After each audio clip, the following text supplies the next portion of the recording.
নতুন তাই না? আরে নতুন মানে তো আমাকে মেহমান, আর মেহমানের মেহমানদারি কিভাবে করতে হয় আমার খুব ভালো করে জানা আছে। মাত্র এই কয়জন নিয়ে মেহমানদারি? আরে বাহ, কলিজা আছে ভাই, কই তুই? তার নামটা কি শুনি? কলিজাওয়ালা। এই দাঁড়া, তোরে গতকাল বানাইছিলাম না? হ্যাঁ, এর মধ্যে হিসাব নিতে চলে আসছোস? আরে ভাই, হিসাব নিকাশ স্যার আজকে অনেক কিছু দিব আপনার, যা কল্পনাও করতে পারবেন না। ফ্রিতে দেবো আজকে, ফ্রিতে। ছোট ভাই, তোর বাপ কি তোর পেছনে ভান্ডার গুজে দিচ্ছে নাকি?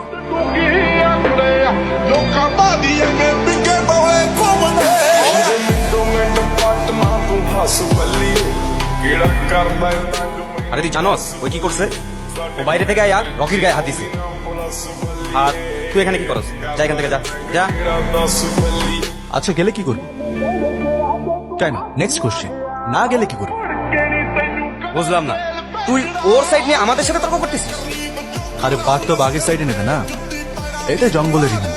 আর জঙ্গল ততক্ষণই ভয়ঙ্কর যতক্ষণ জঙ্গলে থাকে বাঘের পেছনে। কিন্তু সেই জঙ্গলের রাজা কিন্তু বাঘ না, অন্য কেউ, এরাও মাথায় রাখিস। আরে পাগলা, ইতিহাস ঘেটে দেখ, কোন রাজাই তার রাজত্ব টিকে রাখতে পারে নাই, তোর রাজাও পারবে না। দাঁড়া, বাইরে জানাইতেছি। এই চল। তা এখানে কেন আসছিস? এই এখানকার পিয়ন গিয়াসুদ্দিনের সাথে দেখা করতে। তুই ওনাকে যেটা বলতে চাইছিলি সেটা আমাকে বলতে পারিস। আরে না না, আমার ওনাকেই বলতে হবে, ওনাকে ছাড়া আমি আর কাউকে বলতে পারবো না। আচ্ছা, বুঝতে পারছি, তাহলে ভাই তুই চলে যা, কারণ গিয়াসুদ্দিন এখানে আর কেউ নেই। তোর মাথায় কি সমস্যা? এবার তুই থাকতো, তোর যা ইচ্ছা কর। এ তোর কি বাবা আছে? মৃত্যুর প্রহর গুনতে থাকা তোর বাবার যদি শেষ কোনো ইচ্ছা থাকতো কি করতি তুই? ইচ্ছাটা পূরণ করতি নাকি লেজ গুটায় পালাইতি? তুই আমার বাপকে আমার সামনে নিয়ে